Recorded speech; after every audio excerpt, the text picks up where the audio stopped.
Good afternoon. My name is Shelley Young. I'm a very proud employee of the South Norwalk Branch Library, also known as Sono Branch Library. On behalf of Sherelle Harris, Assistant Director of the Norwalk Public Library, I would like to welcome all of you to this afternoon's SPED Matters program series.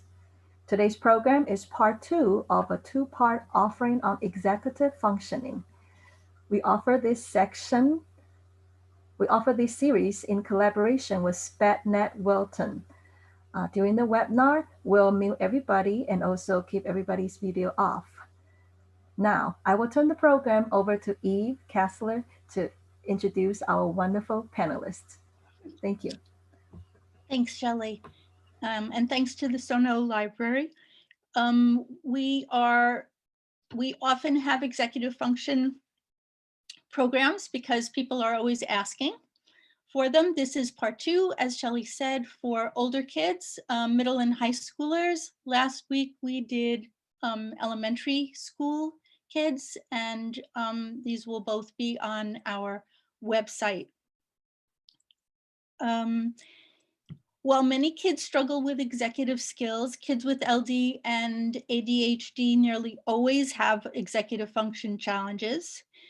Therapist, school counselor, and executive function coach Allison Tables and special educator and administrator Susan Chandler will give you guys tips and strategies to help our middle and high school students address their executive function problems and get through their days more effectively.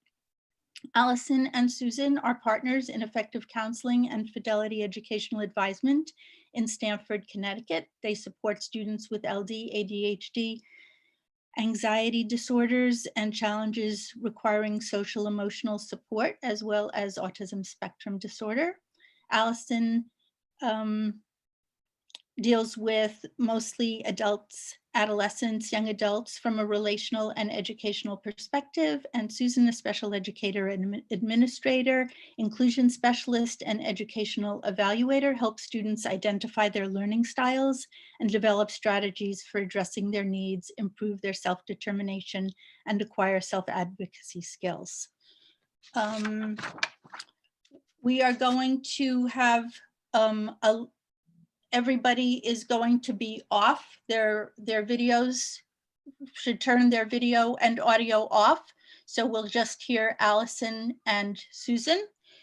The information provided in this webinar is for informational purposes only. And thank you guys. Let's get started. Thank you, Eve. So I'm Allison. Hi, and I'm Sue. Nice to meet everyone. And we're going to discuss executive functioning for adolescents. So when you first think, what is executive functioning? Okay, so executive functioning are skills that are the basis for planning, organizing, and following through with tasks, assignments, and problems inside and outside of school. Many students with weaknesses in executive functioning skills forget assignments, can't complete long-term projects, have trouble focusing, and experience difficulty with change.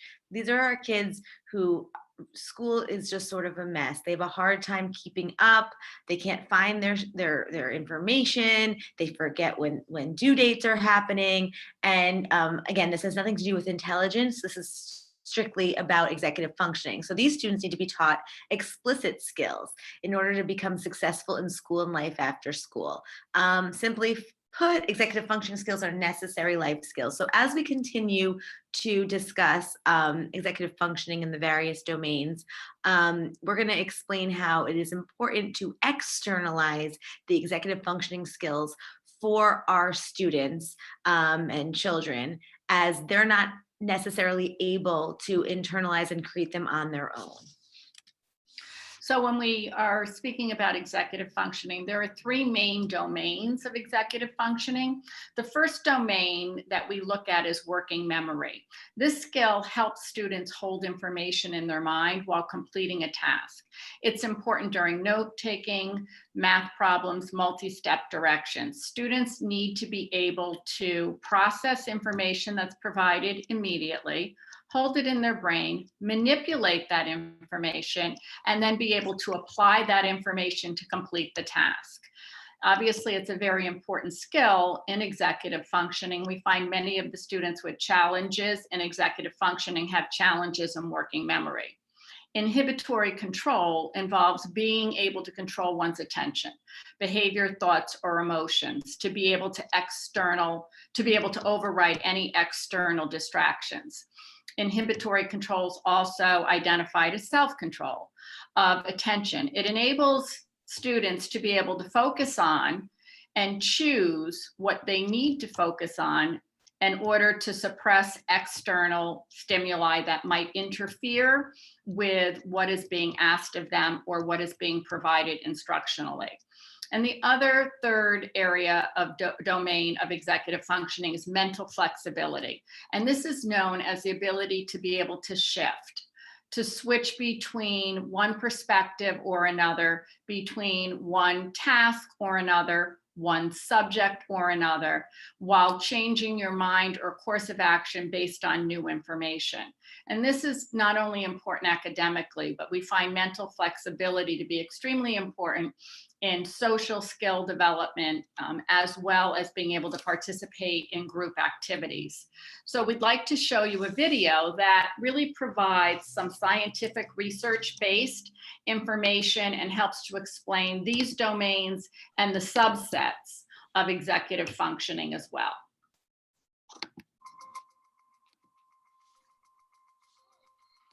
Science tells Sorry. us that brains, minds are built, not born. And at the center of this dynamic architecture are a set of skills called executive function and self-regulation. Children's self-regulation and executive function are key ingredients in their lifetime performance. It's not just about learning language or learning numbers or learning colors. We have to be able to work effectively with others, with distractions, with multiple demands. These actually are skills that contribute to the productivity of the American workforce. Look at your shapes. What should you have done next? Educators, I think, are looking for just this sort of thing. And when we describe what we mean by executive function, they say, yes, that's it. That's exactly, the problem. These kids, they can tell me these rules, but they can't actually use them. What's this? A toolbox. What is executive function? Safety goggles. Probably the best way to think about it is sort of like an air traffic control system in the brain. Just like an air traffic control system has to manage lots of airplanes going on lots of runways and really exquisite timing and so on. A child has to manage a lot of information, avoid distractions. We really think of it as involving working memory and inhibitory control and mental flexibility. Take a situation where a child is having to take turns. So first of all, the child has to have inhibitory control. The child has to be able to stop whatever he or she is doing and let the other child take a turn. Cute. But when it's your turn again, you also have to remember what it is you're supposed to be doing. So that pulls on working memory. If the children who are taking the turns after you do something unpredictable, you have to be able to adjust what you're going to do next. And that requires mental flexibility. Children who are struggling with these capacities often look like children who just aren't paying attention, or children who are deliberately not controlling themselves.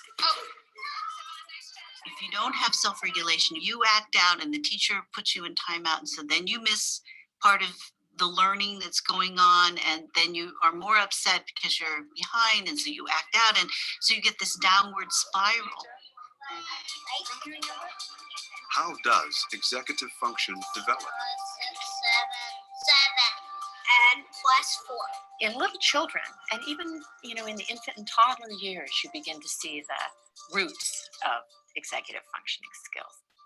what's going on in our brains is unbelievably intricate and complicated. The prefrontal cortex, or the front third of the brain, is important for executive function. But it's more than just prefrontal cortex. This region doesn't act alone. It's involved in controlling your behavior through its interactions with all other parts of the brain. The brain goes from a situation where you've got nearest neurons communicating very strongly with each other and ignoring the rest of the brain, to these widespread networks that are connecting these different areas. Executive function changes over the life course. It improves radically over the first few years. I got a match gun. It continues to improve throughout adolescence. It's not until early adulthood that you have the adult type networks that are very strongly activated that connect different brain regions together. Let's take notes. Also, we believe that executive functions can be trained. It's just like going to the gym. So the more you practice in these areas, the stronger the capacity is likely to become, because you're hoping to strengthen those neural connections. Mom, you're at 24.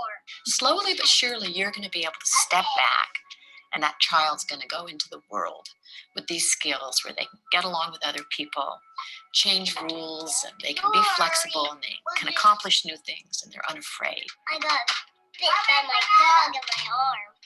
Oh dear. If we don't learn these skills during the childhood and adolescent years when they're coming online, we are really ill-equipped as an adult to hold a job, to maintain a marriage, to raise children, to get along with each other, to basically be part of a civil society.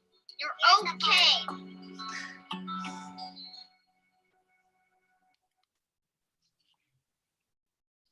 Give me a second. Get back to my PowerPoint.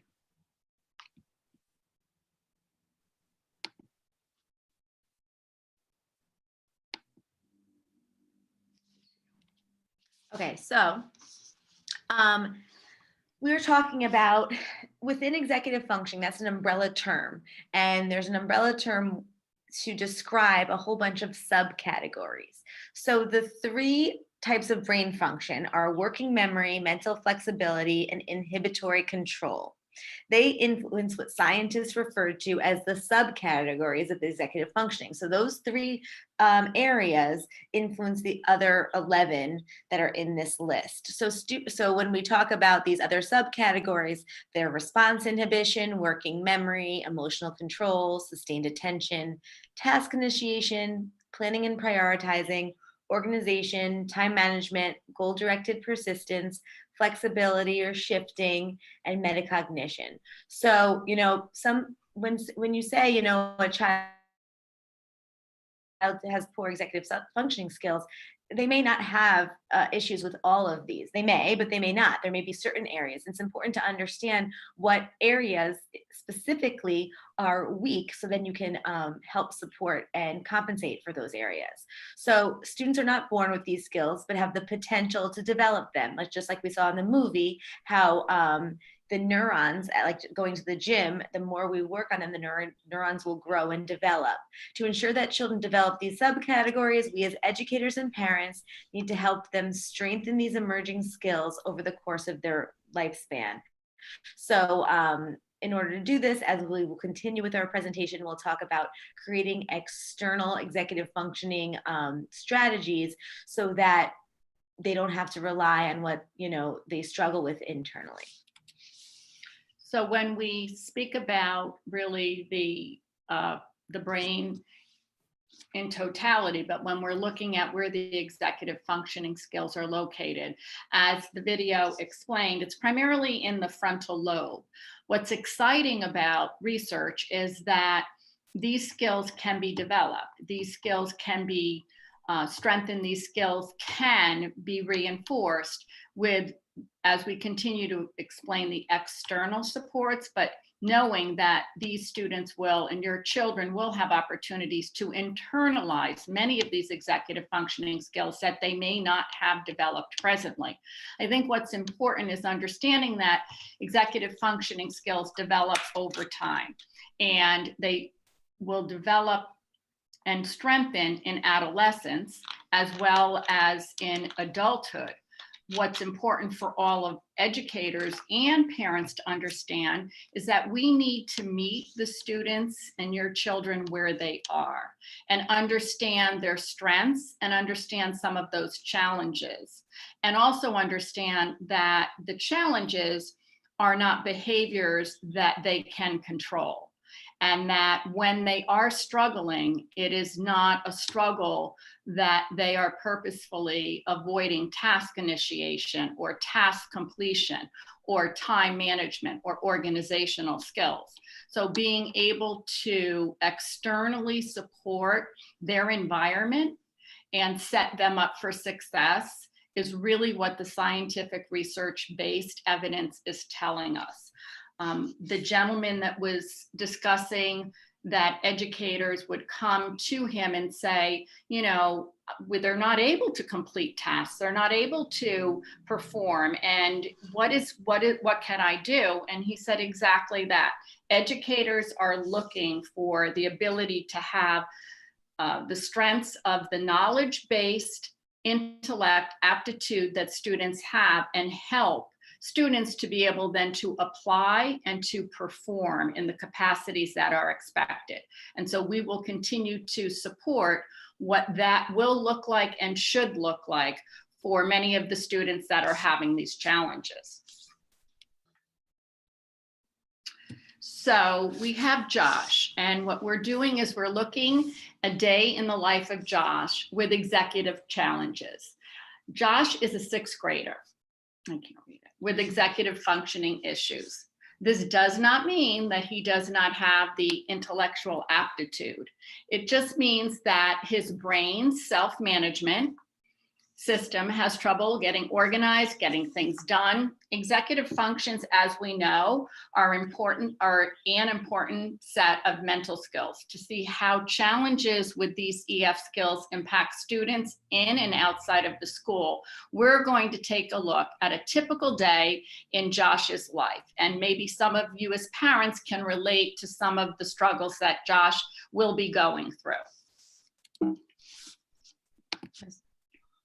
Okay, so now Josh, it's 7 o'clock in the morning. Josh knows he's forgetting something.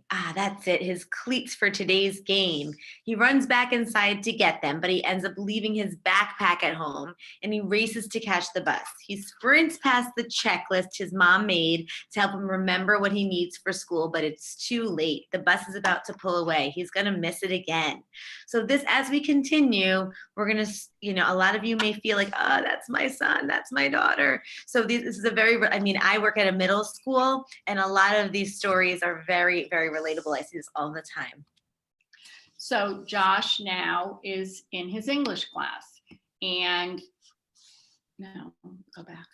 Oh, sorry. Right. Josh now is in his English class and his teacher's at the board and she explains to the class that I would like you to tell me how last night's reading relates to the board. Every hand in the class goes up except for Josh's. His heart sinks, thinking about all the steps answering this question takes. Here we would see a student with working memory issues, a student who has to hold that information in his mind, be able to support what is required in terms of multi-steps in order to be able to answer the questions that the teacher is asking. Processing speed may be impacted because Josh is not able to recall when the teacher is requesting the information with the immediacy in the moment. So now it's 1 o'clock. It's the best part of his day, lunch. At a table with his friends, Josh shouts out at a mile a minute and jumps in and out of his seat. He doesn't even notice that the lunch monitor is glaring at him and that his friends look annoyed. So these are aspects of executive functioning such as self-control, perspective taking. So these poor kids, are trying to just, fit in and have a good time. And a lot of times these attempts backfire and they don't know why. So it's important for us to educate and explain how behaviors can impact those around us. So Josh now is playing soccer and he is going to his soccer game. Josh is so focused on getting the ball that he doesn't keep in mind he's supposed to run once he gets it. He quickly runs for the nearest goal, kicks the ball right into his own team's net. Again, we're seeing here the impact of working memory, remembering the multiple steps, being able to apply the knowledge that he has, and being able to support within a team or within a classroom setting what is expected of him. So many of these executive functioning skills are not just academically based. They impact students socially, emotionally, and daily living skills as well. So now it's 6 o'clock. It's time for dinner. But first, Josh has to set the table. Josh scratches his head and tries to remember exactly what goes on each place setting. He thinks he's got it right this time, but his little sister reminds him that he does. How dare she? He blows up screaming at her. So of course he didn't do it the way he was supposed to, and he's upset, and so he blows up. Now you have to remember, a day in school and just holding it together can be very draining and challenging. So, a lot of kids with ADHD or executive functioning issues may have emotional regulation concerns as well, because they have a hard time keeping it together. But if you think about the level of stress all day, trying to manage the many demands and failing a lot of times is just, weighs on you. And so when little things like, setting the table wrong happen, it looks like the reaction doesn't match the size of the problem. But, I think we have to realize what's going on inside these kids' heads and how difficult it is to just, live their lives. So now it's 8 p.m. After lots of prodding from his mom, Josh sits down to do his homework, but he doesn't know where to start. He knows he has several projects and papers that need attention, but what's due when? What needs to be done for tomorrow? He's overwhelmed and he puts his head down and shuts down. So I think what's really important when we're taking a look at prodding, it depends on what prodding looks like. And for these students, they need more than reminders. Again, they need us to be their frontal lobe. They need us to provide that structure and to assist with external clues and to have immediate consequences, which I'm not saying negative consequences, just consequences that support the problem-solving process.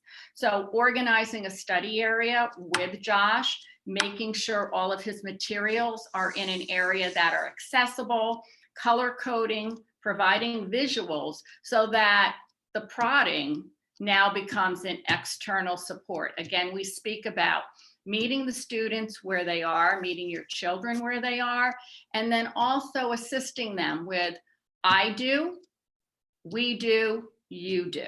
So you're modeling the behaviors and what is expected in terms of problem solving and sequencing steps in order to be able to be successful in task completion.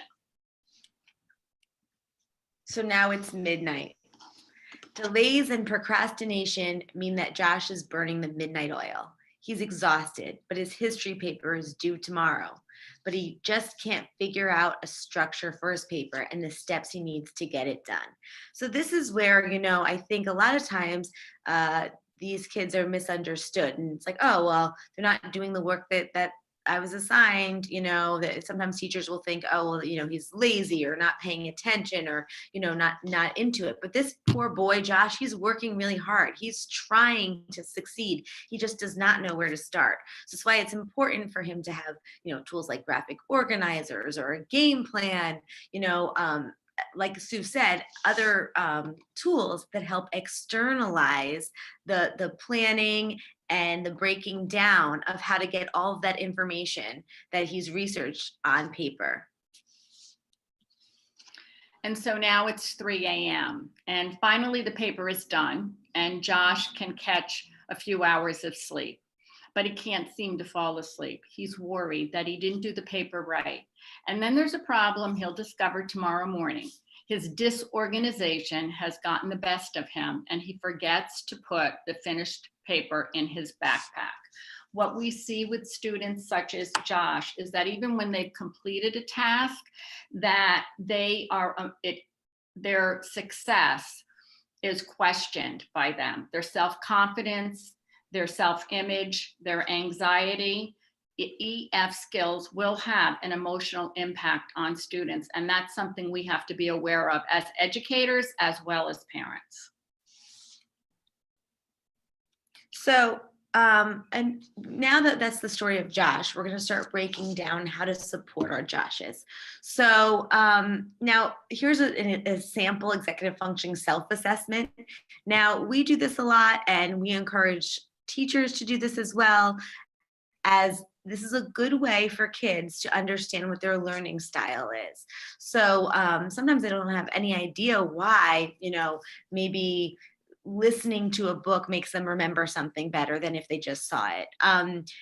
As some of you guys might have, if you have kids in high school and even middle school, there's a program called Naviance. A lot of schools have paid for this program, and it does a lot of different things. But one aspect is that it does, to help kids prepare for college and life after school. They get them ready. Usually around middle school, there's some different tasks kids can do, and understanding your learning style is one of them, so that kids can, get a better understanding of themselves and the way education impacts how they learn.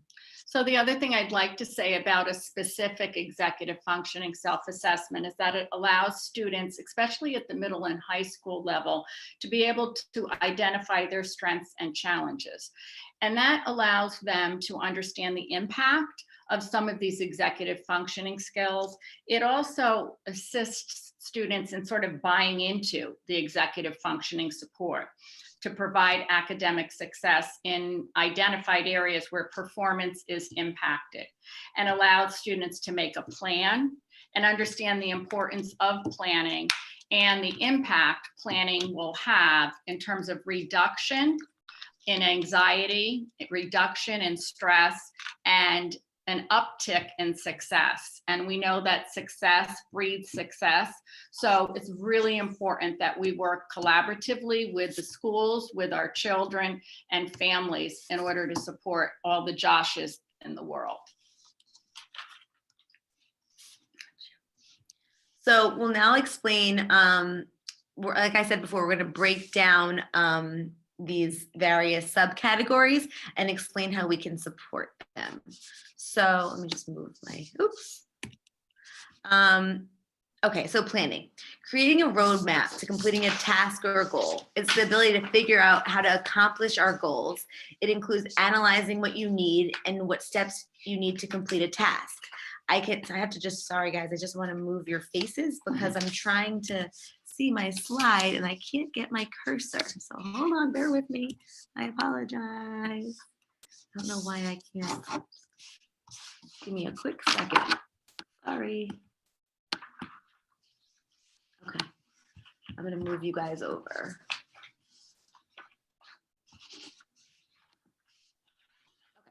So, yeah, I can use a calendar, writing homework down, making lists before I start, and writing goals for myself.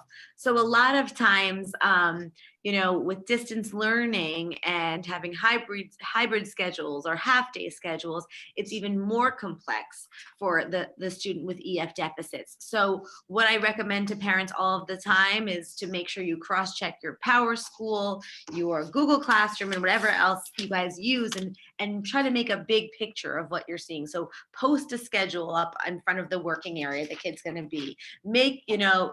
Even if you're home, make it like a calendar, like a school bell schedule, so that there's something to concretely follow.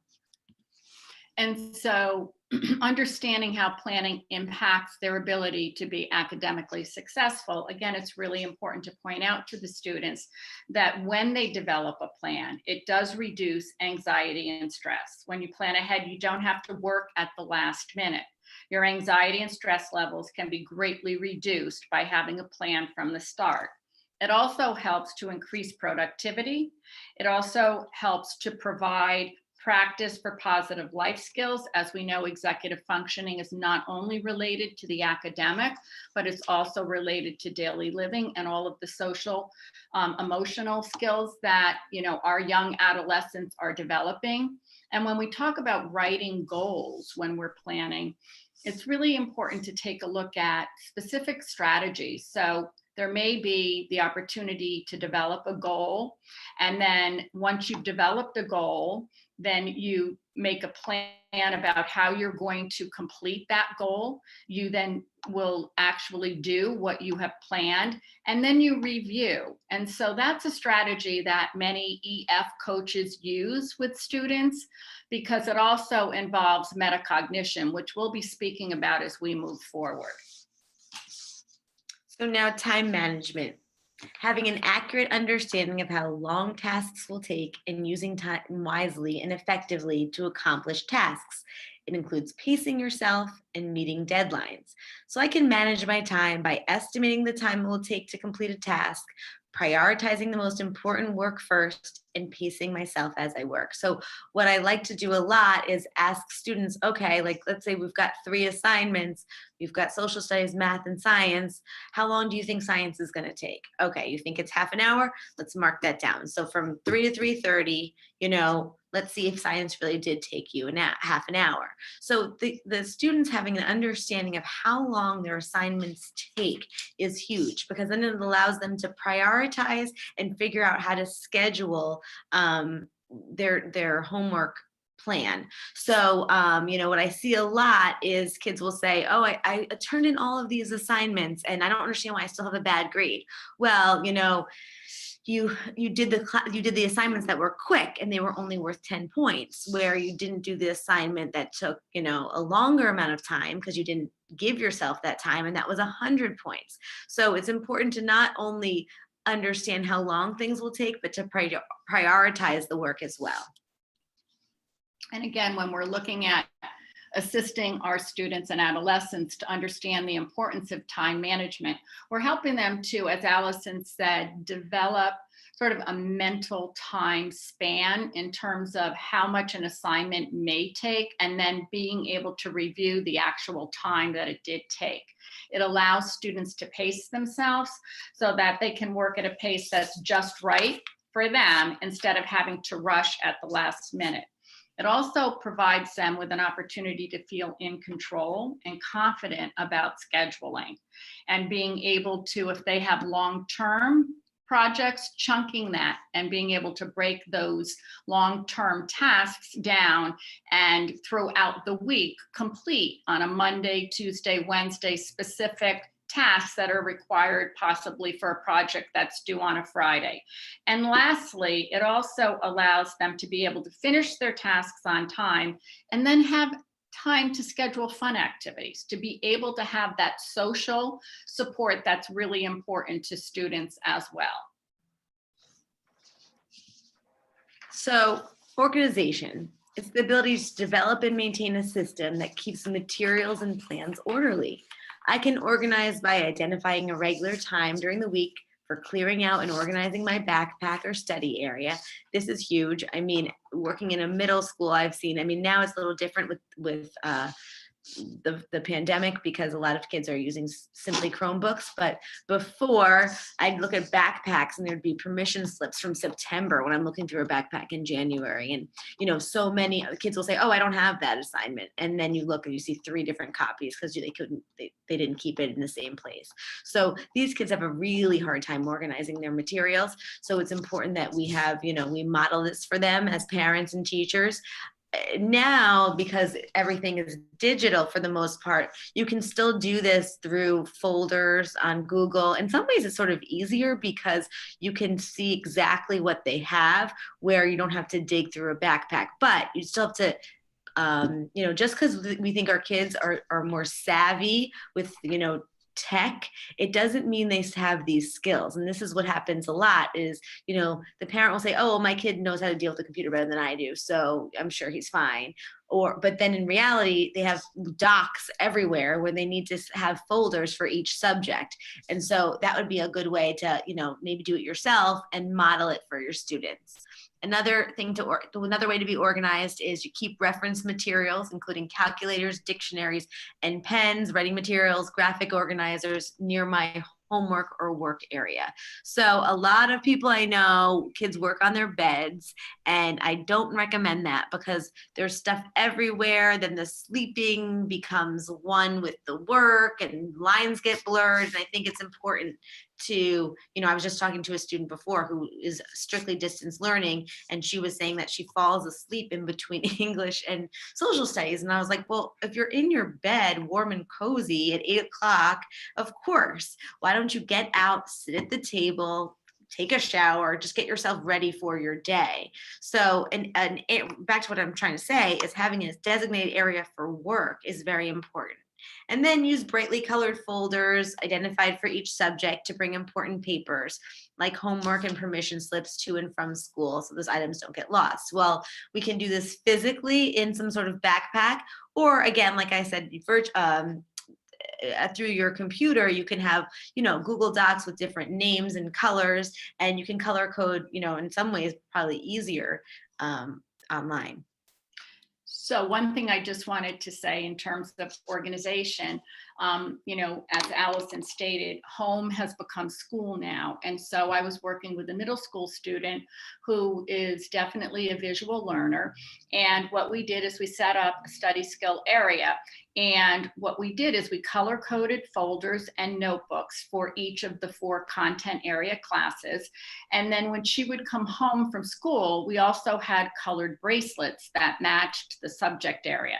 She'd put all of her bracelets on, go through her Google Docs, go through Google Classroom, look at the assignments she needed to complete, write that down. And when English was done, she could take off the blue bracelet, hang that up, and know that she had completed that assignment fully. So for students who still need that kinesthetic, touchy feel of the work that they're doing, not just totally based on the Google Classroom, it's really helpful to provide that external, as we've been talking about, and also give them that independence of color coding and really allowing them to develop some independence with that organizational skill set.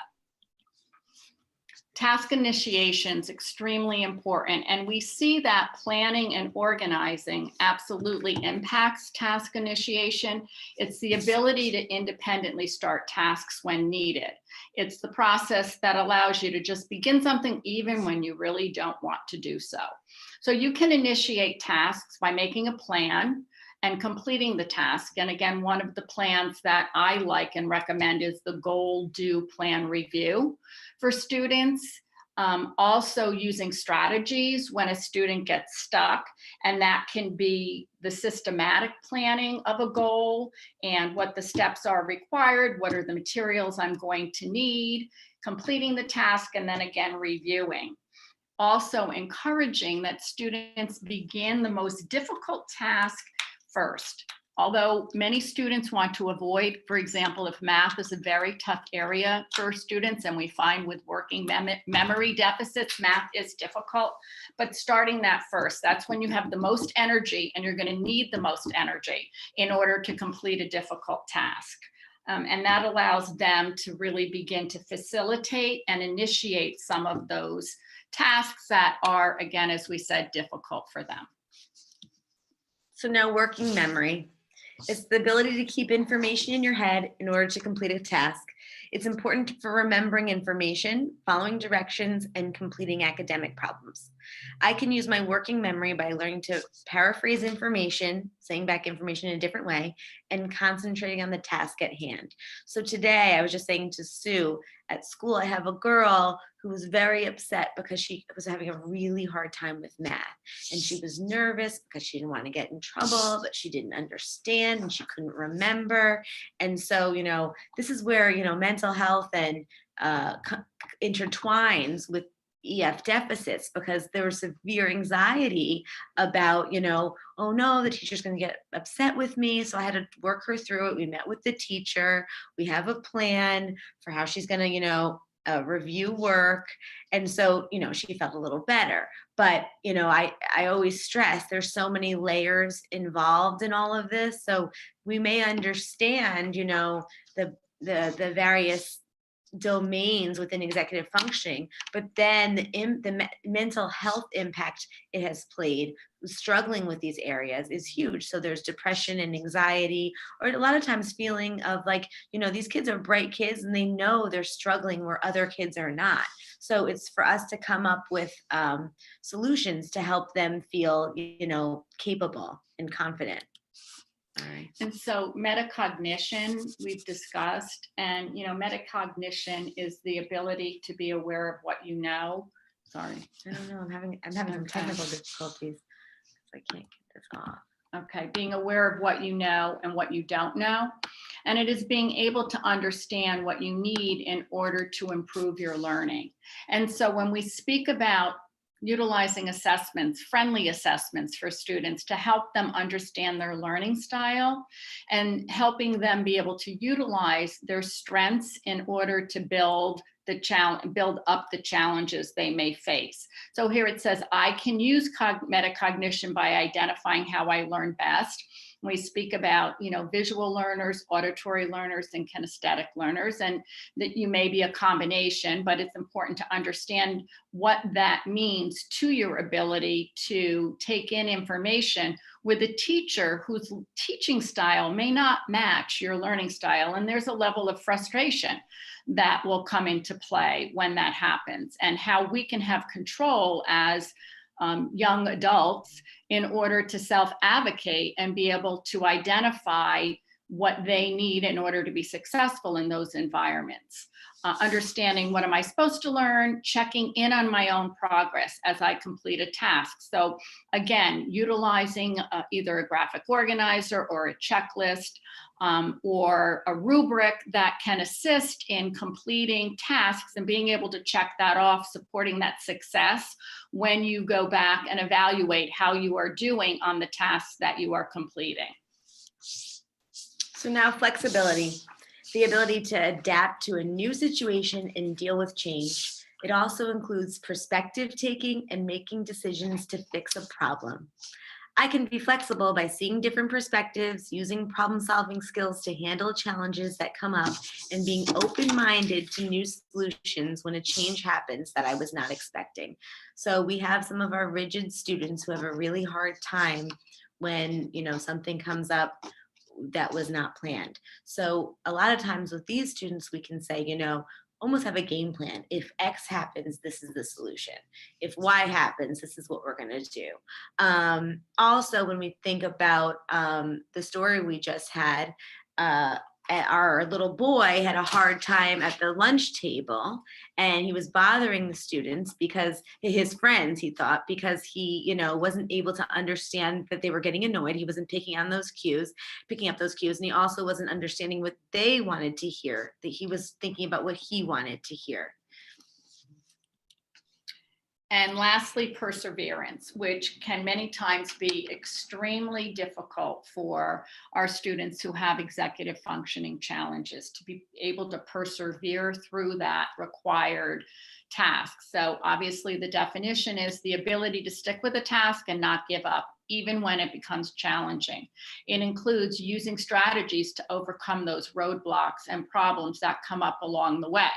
I can persevere by staying goal-oriented, even when roadblocks pop up, using strategies to work through challenges and remembering that my hard work will pay off in the end.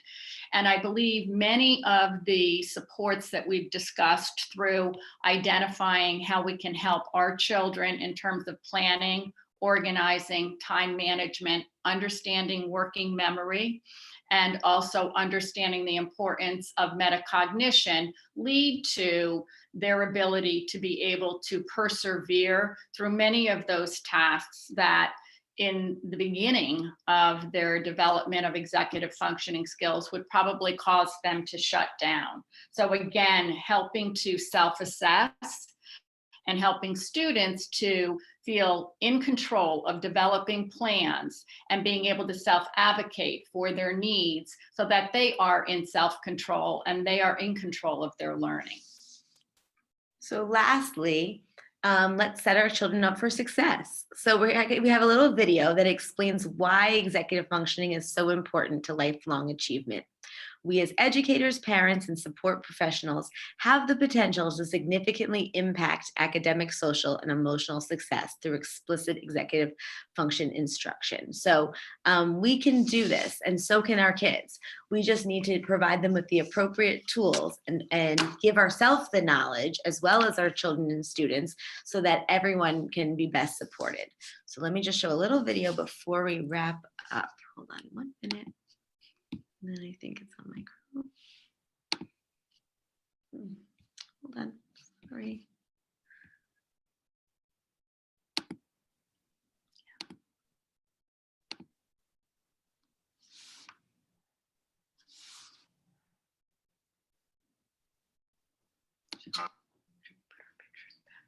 I will.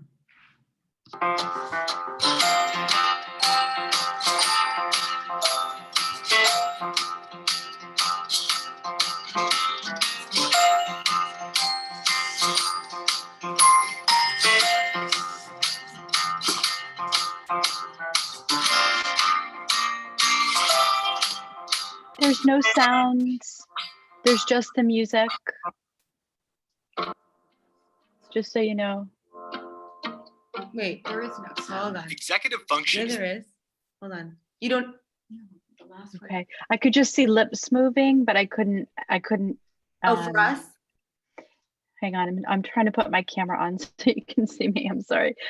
With the video, there was like lips moving, but no sound was coming out. Yeah, but you just saw the music, right? Yeah. Yeah, was that's that how right? it's supposed to be. Let me just start. Okay. Up. Sorry. Okay. Sorry. I thought maybe there was a problem with the sound. Thank you. No.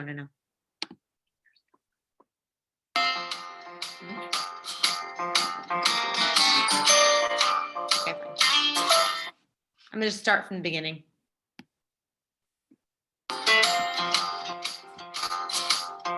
Skip this one.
Hi, everybody. Can you hear us? Hi.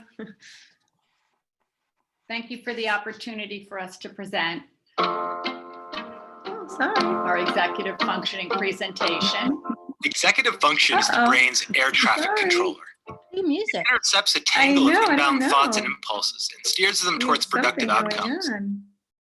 Okay, Sorry for technical difficulties. That sometimes happens. The computers have a mind of their own. Sorry. So anyway, we want to thank you for this opportunity to be able to present information on executive functioning. I think, I'm hopeful that you were able to see that we're very passionate about executive functioning and working with families and school systems to be able to support our students who do have some skill deficits with executive functioning. So we would love at this point in time for anyone who has questions to put them forward. And we would love to be able to support you with answers that might be helpful to you as a parent. To be able to advocate for your child, to work with your child, and maybe to set up some of these executive functioning supports within the home environment as well. And so I think some people were asking if they could get a copy of the presentation. We'll have it on the website, on the SpedNet website. Right. Does Which anyone- is, which is www.spednetwilton.org. Sorry, I mistyped it. Okay, great. Are there any specific questions that anyone may have about some of the information we've shared or about a specific experience you may be going through with your child or your young adolescent? So we have a couple questions. The first is, how do you overcome the opposition to starting homework or tasks? So let's start there. Okay. A lot of times I think sometimes you have to create a reward system. So, and so you can add to this, but, you know, if they, in order to get phone time or video game time, you need to start the task at a certain, you know, you need to spend this amount of time doing your work, which is sometimes difficult for the parent because, I mean, you'd hope that they'd be independent and you want them to just be able to do it. But like we discussed, you need to create those external environments. We have a lot of questions. And one other thing I would just like to reinforce is that when we talk about external consequences, we obviously would like to start with positive consequences. So setting up an environment that meets your child's learning style, learning needs, is also helpful to having them feel some control over how they are going to attempt an assignment that might appear to be very difficult. But when they have the environment and they have the materials and they have the support and the modeling of what it really looks like to complete that homework or that task, there's usually more buy-in. But again, there may need to be some consequences in terms of, you know, what amount of time they have for their video games or what amount of time they have for social media. And then someone asked, what is the typical fee? Well, we could talk about that individually. You can go to our website if you want more information. I'll put it on here because we work privately.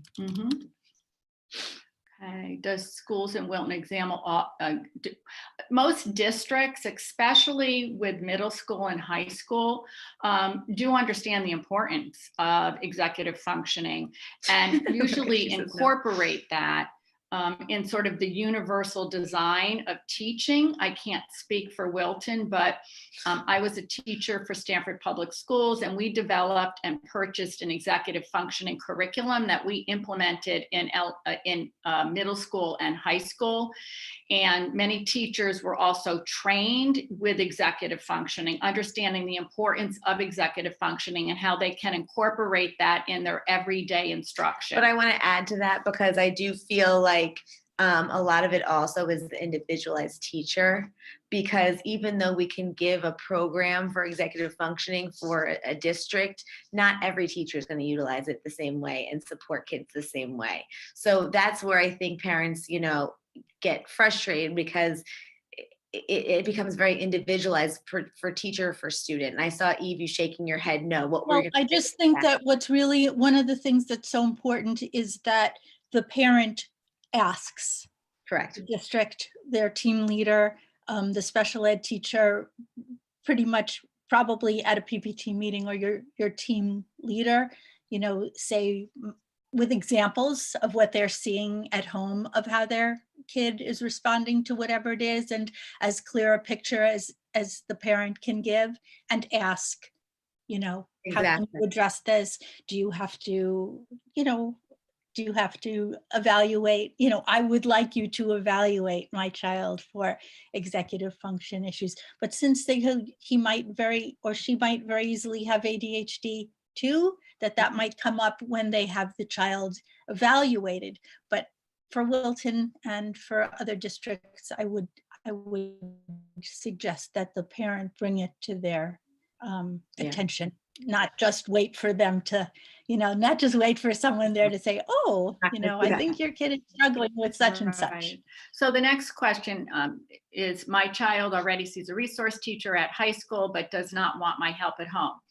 So there's a couple of, you know, situations here. If your child is getting the support necessary through the resource classroom, and the teacher is helping your child with executive functioning skill sets, and also supporting your student with setting up a homework plan or task completion plan, you may not need to be involved as a teacher at home. And I know that it's important for parents to know what's going on and want to be a part of the success that their child is experiencing or the challenges that may be coming up. What I would recommend, I was a resource teacher for many years, is communication is key, and really be able to speak to the resource teacher concerning whether you're seeing your child not being able to complete work independently at home. How is that resource teacher addressing that? Of increasing the confidence and the skill sets and strategies for your child to be successful, and increasing the independence of your child's ability to complete his tasks. So I would just recommend communication, working collaboratively, and seeing if that might help you in being able to support your child in a positive way. And that's a wonderful suggestion. And to follow up with that, we're having on Monday, October 26th, a how-to guide for improving parent-provider communication with Justina Balzar from the Hangout spot.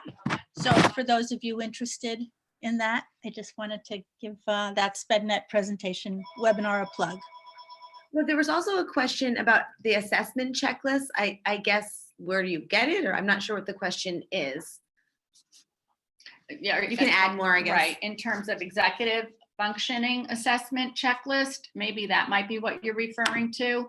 And then I think we have time for one last question, which is speaking to your son as an adult now, but he clearly had executive functioning during the time he went to school and no one picked that up.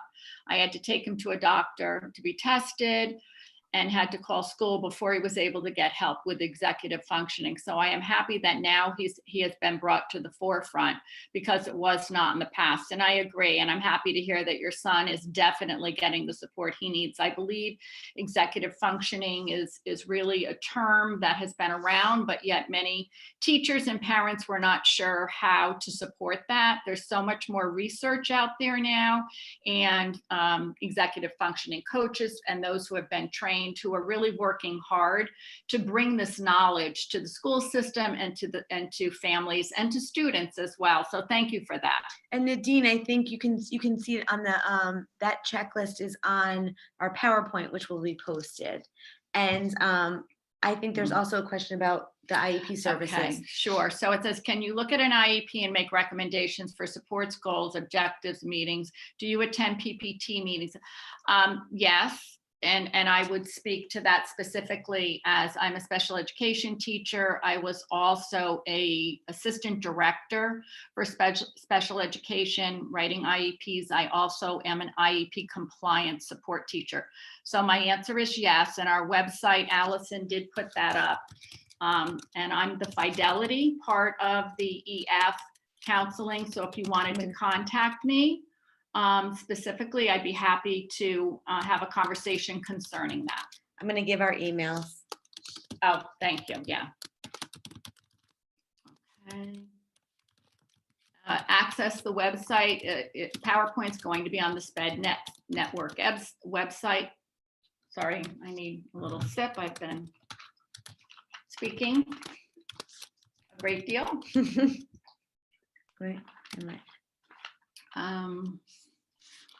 Okay, I think that was great.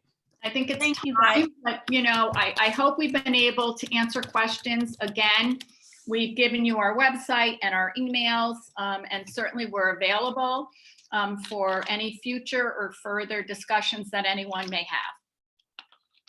Thank you, guys. That was terrific. So Right. once again, the presentations, the PowerPoints, any other information that we get from Allison and Sue regarding strategies will all be posted on the SpedNet Wilton website, along with the webinars for all of our other webinars. And our next presentation, as I said, is October 26th on Monday, about a how-to guide for improving parent-provider communications. And thank you. That was terrific. Thank you so much. Bye, everybody. Thank you, Shelley and Stono Library. This was terrific. Thanks, everybody. That was a good group. Thank you. Bye-bye. is that okay? I make an announcement? Yes. Yeah. So for November 10th, 2020, and we have anxiety in the time of COVID-19. How can we help our children? It's the panelists will be on. It's Dave Silvestro. He's a very famous school psychologist. Yeah. So we hope that you can go to our website and sign up for that. It will be a wonderful one. Thank you, everybody, and thank you, Eve, and thank you, everybody. That was November 10th. From 1 to 2, Dave Silvestro talking about anxiety. Okay. Thank you. Thanks, Shelley. Thanks, everybody. Thank you. Bye-bye. Bye.